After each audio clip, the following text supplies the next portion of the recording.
வாரிசு அரசியலுக்கு முற்றுப்புள்ளி வைப்போம் என சைதாப்பேட்டையில் பிரச்சாரம் மேற்கொண்ட எடப்பாடி பழனிசாமி தெரிவித்துள்ளார்.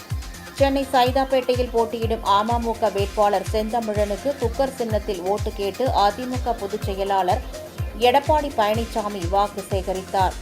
அப்போது பேசிய அவர், திமுகவில் அங்கம் வகிக்கும் கூட்டணியெல்லாம் சட்டசபையில் வாய்மூடி அமைதியாக இருந்ததால் செல்வாக்கு குறைந்தது என்று தெரிவித்தார். திமுகவிற்கு முட்டுக் கொடுத்து செல்வாக்கு குறைந்ததால் தான் கம்யூனிஸ்ட் கட்சிக்கான தொகுதி குறைக்கப்பட்டது என கூறினார்.